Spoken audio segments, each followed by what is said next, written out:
tell people what you know. And although I read a lot of books, I did two faculties. I did the Faculty of Letters from the University of Bucharest and the Faculty of Journalism. But also, I'm a programmer and an entrepreneur. All the things I learned are learned by trial and error. All the things I learned have been learned by direct experience. So when Paul asked me, Dragos, come and tell something, I said, okay, I will tell 5 stories. Of course, these stories will have a meaning, or at least I think they will have a meaning, and I will try to rely on you, on your feedback, to get the meaning of these stories. What's important about them is that they are entirely true. They're based on my own experience, they're part of my life, and many of them are related to my experience as an entrepreneur. Now, what's an entrepreneur?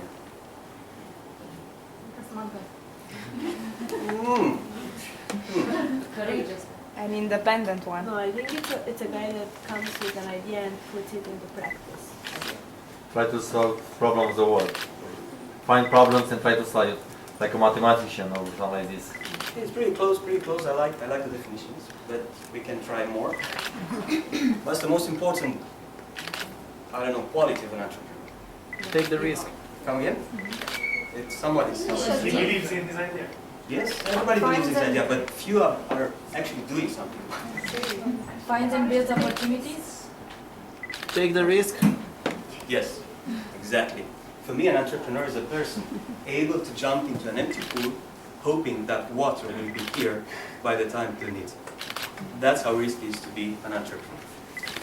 Now, I'm going to tell you a few things about myself as an entrepreneur. I jumped into an empty pool 14 years ago, and hopefully I did enough stuff to have the pool filled with water by the time I need it.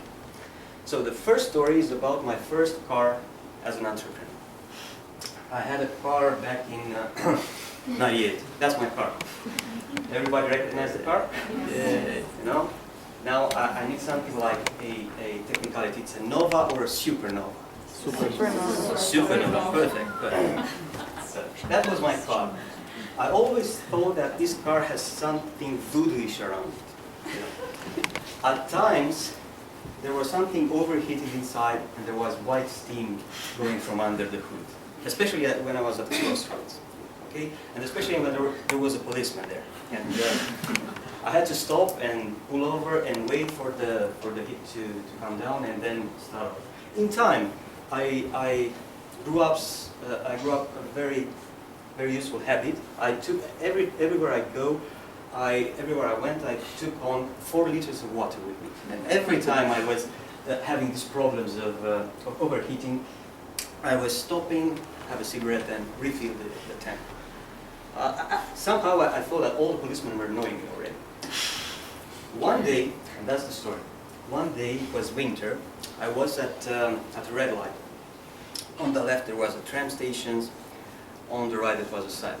I was with a colleague, he was on the right, and we were talking. We were coming from a client and we were telling stories. Okay, how can we get this client? What should we do about this client? And as we talked, and it was silent, winter afternoon, something happened. Boom! There was an explosion. And I'm not kidding.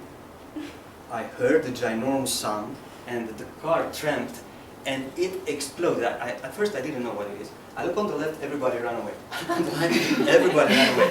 And my colleague was like this. And the first thing I did, I stepped out of the car, I look around, they are shooting at us. That's the first memorable thing that I can tell about you. I've done the military service during the Romanian Revolution in Timișoara. So I witnessed a lot of stuff, and I still have a little bit of bad memories. And at first I said, okay, here it goes again.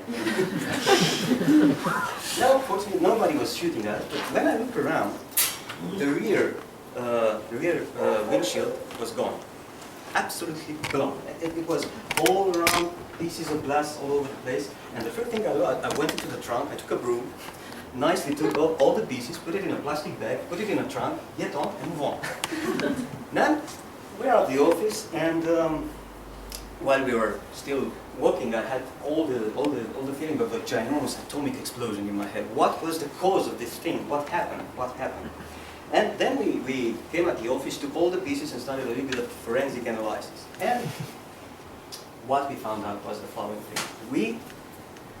You know, all the heating thing that you have in front of the rear, the windshield, because of a malfunction, part of it was a little bit bigger, it got heat way too much, and the glass starting to expand, and at some point it couldn't be contained and it exploded.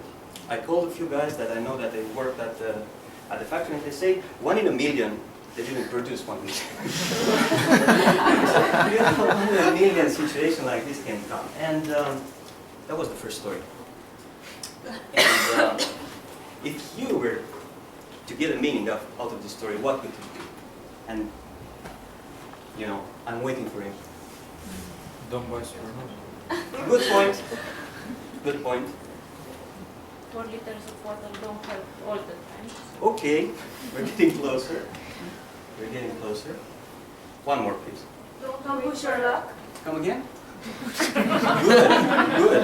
It goes along with that thing that don't buy Supernova, but here's what I think. For me, that did the trick. You know, as an entrepreneur, I often meet with explosions. Things were get out of control uncontrollably. And I was very happy to be exposed to this type of situation at an early stage, because every time I had an explosion, like employees flying away, like market going down, like clients flying away, like prices going up and down, and whatever, the first thing I did was to first clean the scene and then find a cause. And it will happen. It will happen a lot, believe me. And this attitude of first getting yourself back into the shape and then finding a cause and trying to fix the things proved to be very helpful. So that was the first story.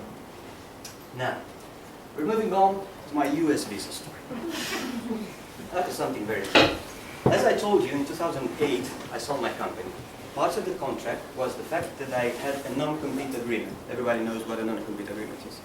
So for 2 years, I wasn't able to work here in Romania or in a few countries where the buyer of my company had their activities. So I took 2 sabbatical years, and I decided to travel alone. I think there were already 3 or 4 months since I sold my company, and I saw that one of my personal development bloggers that I followed a lot since 2010, Steve Pavlina. Everybody read Steve Pavlina? Everybody heard of it? The guy is huge in the US, and I think he's the biggest personal development blogger in the world. I think his website, stevepavlina.com, has around 3 or 4 million visitors each month. So, it was 3 or 4 months since I sold my company. I saw Steve, we're going to have a first workshop. Where? In Vegas, because this is where Steve Pavlina used to work. I bought the tickets. I got an early bird discount, and I was very happy. Okay, I spent $300, and I said, okay, I'm going to Steve Pavlina. That's huge. Then I looked over the internet and I bought the plane tickets and also booked the hotel. And it was 2 weeks, and I think I spent around $1,100. So in total I had spent $1,500 bucks. And then I was eagerly waiting for the day to go. At some point somebody asked me, do you have a visa? No. No. Do you need a visa? Yes, of course you do. How do you get a visa? You don't get a visa for years. It's very difficult. How do you know that? Because I tried many times. Oh my God. What am I going to do? I have everything booked. And I said, let's go and make the file. I took all the file, I completed all the forms, and I went to the embassy. At the embassy, the first signals were not very encouraging. There were huge lines, people are waiting, and out of 5 people, 4 were walking away very sad. And I said, that's not a good sign. And then they started to fingerprint me, and I said, okay, that's not good either. And then I got into the line, and people were asked, what are you going to do in the US? I'm going for studies. No, you don't. Reject. I was starting to feel very, very, very anxious. And at some point, I reached to the place, to my little glass windows, and behind the window, there was a clerk, black guy, 50 years old, a colored guy, 50 years old, white hair like the Tom from the Uncle Tom hut. Everybody, yeah. He was very meticulous, browsing my application, and at some point as he browsed my application, I saw his eyes slowly starting to grow. It's bigger and bigger and bigger. okay, what's happening? And at some point the guy stopped and he started asking me, sir, where are you going? Going to US. No, which city? Las Vegas. And what are you going to do in Las Vegas? And I said, well, in Las Vegas I'm going to do personal development. Look at me again. What are you going to do? I'm going to do personal in Las Vegas. And I said, yes.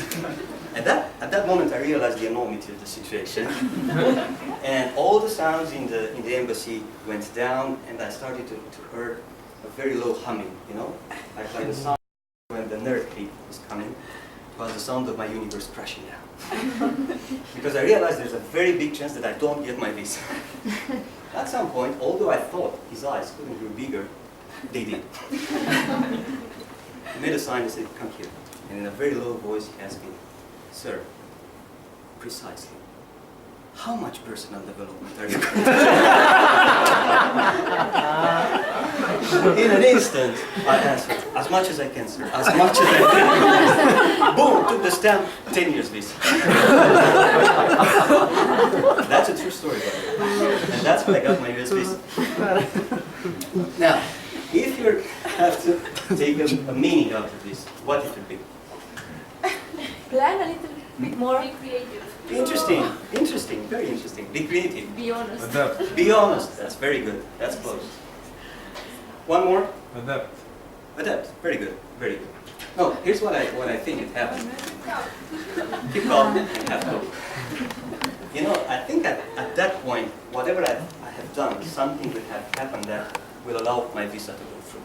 And in my further travel, because I traveled a lot, I went 2 times around the world, I encountered a lot of situations when I had to go from point A to point B, and all the odds were against, something happened, and I always had it coming to me. As long as I was pretty confident that I'm going to get it. So buying all the ticket in advance and trusting the fact that I'm going to do what I wanted to do proved to be a good thing. Now, are we okay so far? It's the story. 3 to go. The little crocodile story. That's a very interesting one. As I told you, I started to travel a lot after I sold my company. I opened a company in New Zealand, and Thailand is somewhere in the middle. You get to stop there in Bangkok to switch planes, or in Hong Kong. And I decided to travel to Thailand to take 2 weeks off, and I started to visit all the touristic places on the Chao Phraya. Chao Phraya is the river that goes through Bangkok, and there are a lot of temples, there are other very nice things to look at. One day I was going to visit the flower market, which is a huge place filled with flowers, of course. And as I went down to the pier, I saw a guy, a local, looking down to the river and said, look, there's a little crocodile. to the guy, where? There were no crocodiles in Chao Phraya. Of course, there are crocodiles. I said, where? I wanted to see a little crocodile. And he said, look over here. And I said, where? He said, it's gone. Hey, how are you? I said, I'm fine, how are you? Where are you from? I said, Romania. It's cold. By the way, all Thai people will say, if you come from Europe, that it's very cold. Because they have 3 seasons, hot, hotter, and hottest. And I was in the hottest season. And as we talked about, he said, what are you here? What are you doing? I'm visiting. What do you want to visit? I visit the Watarun temple, I visit another thing, the flower market. And at some point I said, I want to visit the floating market.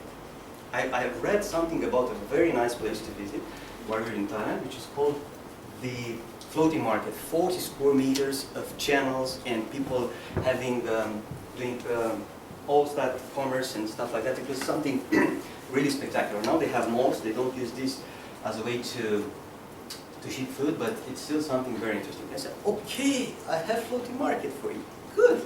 When you come back from the flower market, come here and I'm going to take you to the floating market. I said, okay. 3 hours later, I'm at the pier. Guy is there, asking for the money, a lot of money. And I said, okay, let's go. He calls a guy with a tuk-tuk, puts me in, and says something inside to the guy. And here I am, on a tuk-tuk in Bangkok, not knowing one word of, Thai language. And this guy, at some point I felt a little bit scared, and I better take a picture of this guy. If somebody finds me, something happens to me, I may have a proof. And he drives like 10 minutes, and at some point he put me on the desert pier, on the shore of Chao Phraya River. Nobody. It was something not huge. That pier was not huge. There's just a log, a yellowish log there, and he flies away. I'm all alone on the pier, and I say, what the hell am I trying to do here? And after 2 minutes, the log moves, and it turns out it's a lady. It was a lady that was asleep on the pier, and in a broken English asked me, you want to do tour? I said, yes, I want to do tour. He calls a long-tail boat, which is a boat in a very prolonged form, and I'm on that boat, and we started to cruise the Chao Phraya River. Things were getting a little bit strange and stranger and stranger. I didn't see my floating market. What am I going to do? And at some point, the long-tail boat turns to the left, and I'm out of the main channel of Chao Phraya. And what I saw, when I started to see what they started to show me, looked like this. And for like 30 minutes, I was looking at real life among the channels of Chao Phraya, real life of Thai people that were living in those places. After half an hour or so, he slowly puts the boat to the shore, and we wait. And we wait. 2 minutes, 3 minutes, and then, when I was ready to tell the guy, let's go from here, a nice boat with a lady approaches us. The lady goes very close. That's the real picture. The lady goes real close and says, floating market. And that's when I realized that I was conned, big time. And I bought a small elephant, and I said, oh, that's not good. The long boat put me back, the tuk-tuk comes and put me back away to the first pier, but I didn't find the initial guy. And I was so angry that when I went to the hotel, I started searching the internet, and I realized that my floating market was 200 kilometers away in a city called Dam Nong Saidu. And it wasn't even in Bangkok. And I called the reception, I booked a tour, and the next day I was on a bus, and I was getting to the Dam Nong Saidu can actually visit the floating market, and this is how floating market looked like. Okay, so that's the third story. What do you think the meaning is? It started to get simpler and simpler. Then inform yourself before. Oh my God, that was so good. Okay, good. Very, very good. Now, we're moving on to the fourth story. That was a story called the challenge story. Back to the place where I was selling my company, I started to blog. Incidentally, the main revenue for me right now is from my blog, which is at dragosroua.com, and around the blog there is a ecosystem of services, information products, ebooks, iPhone apps, and so on and so forth, and consulting services. I was starting to blog in English, and it was very challenging because, one, I didn't know English very good, and two, I have no other peer. I didn't know where to go. I didn't know. Paul said that I'm a very good networker. I'm not. I didn't know anything. So I started to build relationship for, I think, 9 months and a year. I started to interact with a lot of people, and in 1 year I grew a little bit of a network of friends. And one day, a friend of mine, his name is Luciano Passuelo. He's from Brazil.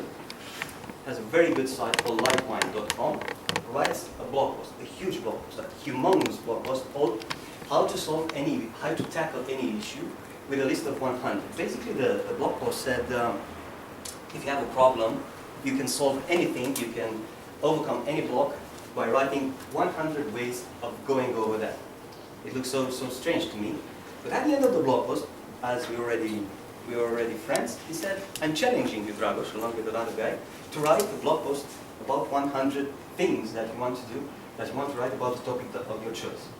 It looks so daunting that I instantly fired up my email and said, are you crazy? I'm not going to do this. I don't know how to do this.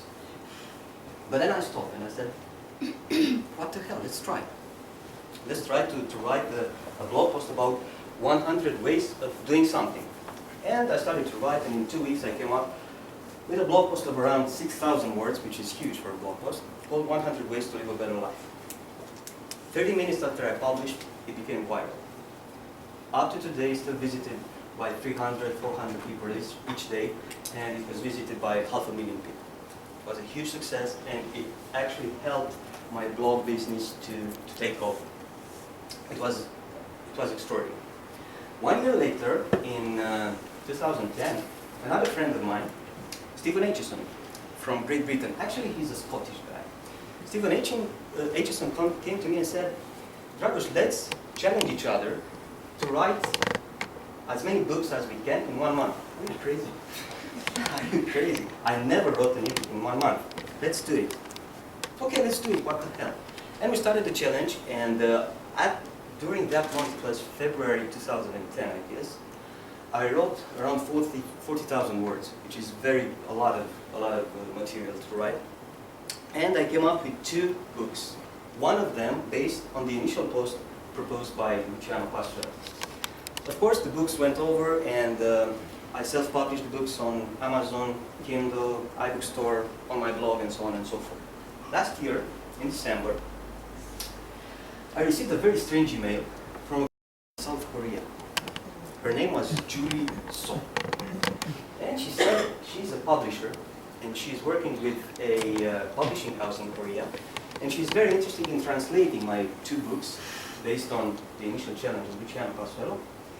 And if I agree.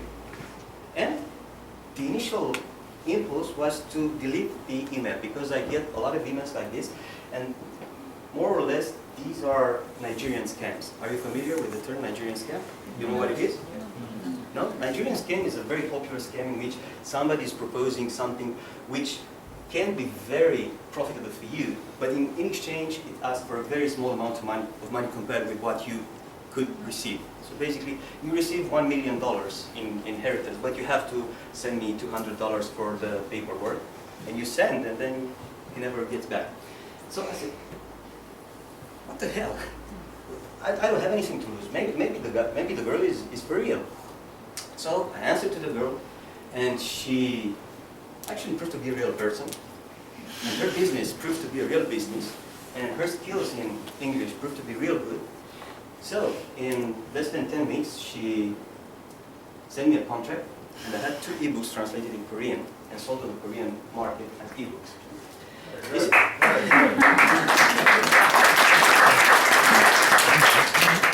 Just a small parenthesis before we get to the meaning of this. 3 or 4 months ago, she came back to me with an email, and she said, those are ebooks, to be very honest. She said, I have 2 news for you. What news, Julie? She said, I have a very bad news and a very good news. The very bad news is that the company that used to publish your books is not longer in business. And in attachment was a contract stating that they're no longer in business. But the very good news is that I found another publishing house, bigger than that, who wants to put your books in print. So basically, as we speak, the first round of these books is in print. They actually will publish them. I think at the end of November they will be ready on the shelves in South Korea. So, what's the meaning of this? There, accept challenges. Okay, we're getting better. We're getting better and better. I like it. That's very, very good. Now, we're going to the next, which is the flying story. The flying story. I spent a lot of time in New Zealand, because New Zealand is a beautiful country. If you don't know, New Zealand is made up of 2 islands, the Northern Island and the Southern Islands. They lack imagination. In the Northern Island, there is the main city, Auckland. It's a little bit of more business. The Southern Island is more like outdoor and laid back and something like that. A lot of sports are taking place on the Southern Island. So last year, in February, I was there and I'm thinking, let's fly from Auckland to Christchurch and do a little bit of paragliding. I never did paragliding in my life.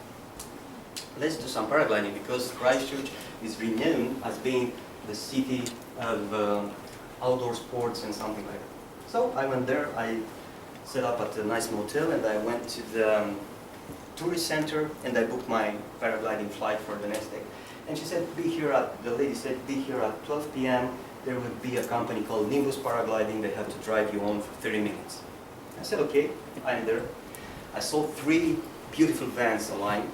None of them had Nimbus Paragliding on it. They all took over, 12.5, 12.10, 12.15.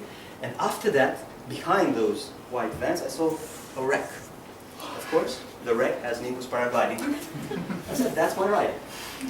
Go to the guy with me. His name is Stephen O'Shaughnessy. He's an Irish, and you'll see later on why I remember his name. And I went up. We had all the gears in the back of the van, and we started to, you know, chit-chat, small talk, and something like that. I learned that the guy was also a web programmer in his spare time. And we got to the premises. Those are the premises. This is where we had to take off because it was near the Atlantic Ocean, and we had a lot of thermal. I didn't know the term thermal. Thermal are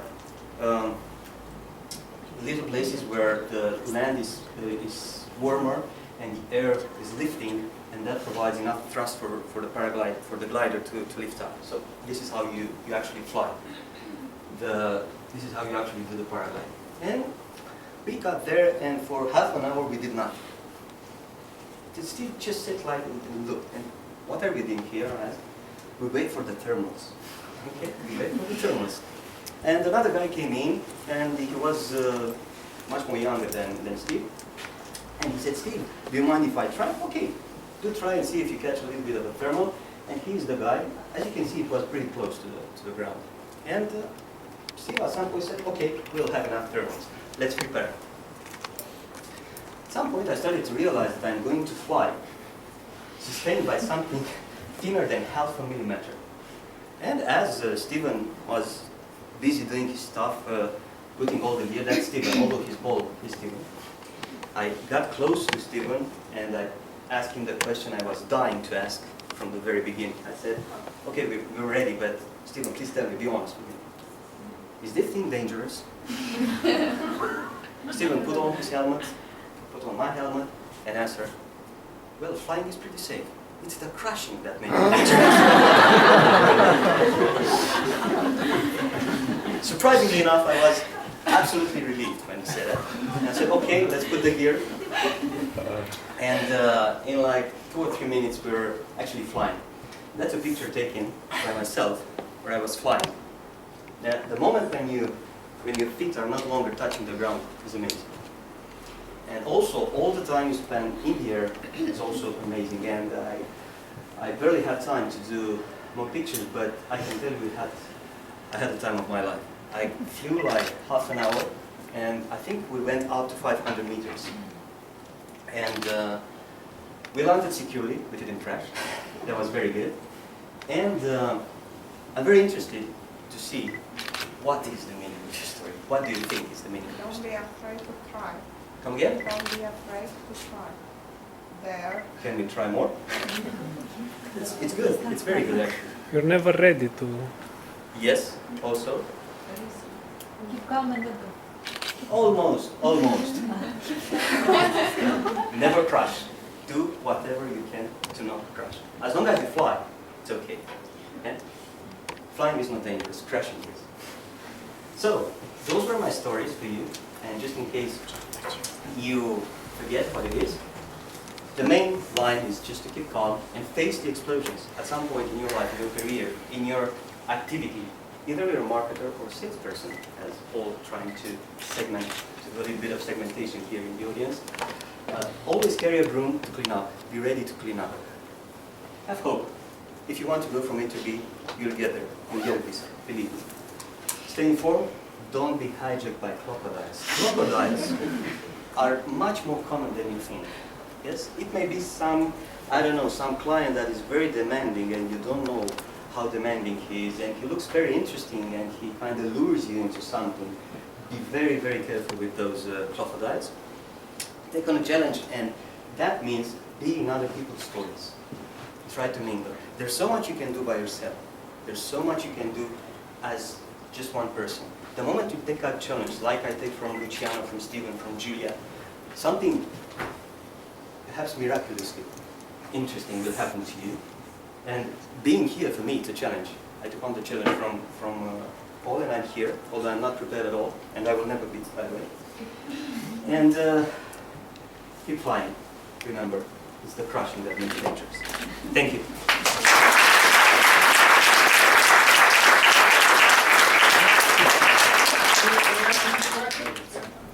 With the blog? The blog started in 2008 and it grew rather slowly in 1 year and a half. Right now it gets around 100, 150K unique users by month. There is an ecosystem of products built around it, which means ebooks, iOS apps, consulting, and investor or advisor. I am basically functioning as an investor for two companies right now. Both are based in Romania. And it took me a lot of time to actually build the habit of writing constantly. And that's one thing that, in my experience, is fundamental for this type of business. It's a business of creating content. It's much more to be said about this business, but that's a pretty rough answer. If you want more details. But how to get rid of those thousands of emails? We can have. I actually have a workshop on this, which is 2 days long, but I'm not upselling anything here. I'm going to tell you something that proved to work for me. Write timeless content. Content that is not tied to a certain date. 95% of bloggers, or 100% of bloggers in Romania, but 95% of the other bloggers are writing things related to events. The event interest will fade away, and you will not get readers interested in what happened 6 months ago, in what happened 10 months ago, 10 years ago. And that's because there is this confusion between blogging and journalism. Blogging is something else. You can create a type of content that will be readable 10 years from now. And if you can create, like a filter of questions that you ask to yourself every time you publish a blog post, and one of the questions is, this would be of interest 10 years from now, then chances that your content will be indexed and used and served by Google or other search engines to the potential reader will be very high. So basically, I write very, very seldom right now. I write 5 articles per month, but in the first 3 years, I wrote 3 articles per week. I just crossed the 1 million words limit in my workers, so the first million is the most difficult. The first million words. Other questions? What was your business that you In started? Romania, Yes. online publishing. Online publishing, the business was called Mirabilis Media. I had the biggest car portal in Romania, Machine Control, and the biggest recipes culinary website called Culina Control. Yeah, apart from that, I had in total 25 projects, but only 2 out of 25 reached the top. They were leaders. Over there. If you had to count 3 ways of living your lives, what would be actually the 3 best ways? So, I don't know. I don't give advice. I can only tell stories and let other people be inspired. And that's exactly what I'm doing with my blog. One of the things that proved to be very beneficial to me was curiosity. Never be curious. Never be afraid to learn something. Expose yourself to as many new activities as you can. Since I sold my company, I had consistent activities, and by consistent I mean activities that I did constant for more than 6 months in the following areas. I've been a Forex trader for more than 6 months. I still am. I started to run. I had my first official competition a week ago, and I'm running for the marathon next Sunday. And I also started to learn tango for like 9 months. And these may look like unrelated, but there is a common link to all of this. And one of these links would be, I'm very curious, and I want to learn a lot. And the other 2, as a person, I think I'm very stubborn. By stubborn, I mean, one time Einstein said, I'm not very good. I just stay more with problems. That's exactly what I try to do. I try not to quit when the odds are against. I try to stay there until I consumed the experience to its entirety. And stubbornness and curiosity, by the way, are the 2 fundamental qualities apart from risk-taking, that for me are indispensable to an entrepreneur. I cannot see an entrepreneur who's not curious and who's not stubborn. And the 3 is to ask good questions. I think that would be a very good way to improve your life. Thank you. Next. Okay. Have you always been an entrepreneur, or you were? Until the age of 30, it's a very good question. Until the age of 30, I was doing what Serge Gainsbourg, everybody know who Serge Gainsbourg is? He's a French songwriter. Have you ever heard? Je t'aime moi non plus. Tout le monde connaît la chanson. Serge Gainsbourg, I was. Serge Gainsbourg was a very bohemian character in France, and at some point he said about himself and about his lifestyle, smoke preserves and alcohol disinfects. As related to the fact that he was smoking a lot, he was drinking a lot of alcohol. Until the age of 30, I was closely following his percents. And that means I worked in media for 7 years. I worked at pretty much all the radio stations in Bucharest. And at the age of 30, I decided to start my company. So, no, I wasn't always an entrepreneur. Serial entrepreneur or parallel entrepreneur? Serial, for me. I mean, I wait for a project to come to fruition, and then I can gather enough energy and enough momentum and enough trust to let the other move. But is any way to choose if it's better serial or parallel? I think it suits your lifestyle. For me, it's much more important to have a focus, broader focus. But for now, for instance, my business right now is to be digital nomad, which in itself is actually split into many other small activities. But as a, I say, general approach and answer, it would be better, in my experience, to wait until something is consumed at the end and then start something. Other questions? Oh, yes, curiosity. Yes, I'm gonna speak out New Jersey market. Honestly, this is a very big challenge for me. I mean, I don't know why Paul thinks I'm very good at it, but I don't know. I'm joking and not. Because you're a leader in marketing, in my Okay. opinion. That's why you're selected. You really are a leader in marketing. Okay, I'm going to talk about self-branding, that is in marketing. And what's the next challenge right now? I don't know. I want to go to Korea and follow closely what's happened there with my books, and maybe spend some more time in Asia. I want to spend some time in Thailand and Cambodia, but that would be next. Next question. I think that's it. Thank you very much again.